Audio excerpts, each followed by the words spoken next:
How to reset Instagram passwords if forgotten. Let's get started. First, launch your Instagram app, or also you can navigate to the website of Instagram in the web version. Then, head towards the login page. You'll be prompted to enter the username, email, or the mobile number.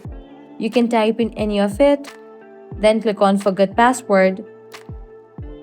Again, go ahead and type in your email or the username, then click on Continue, or also you can use the phone number. If you want to do so, click on the option Find My Mobile Number instead.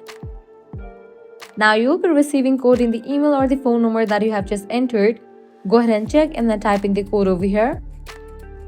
After you type in the code, click on Continue. If you have created multiple accounts using the same phone number or the email address, you're gonna get this kind of pop-up. Now select the account that you want to log in.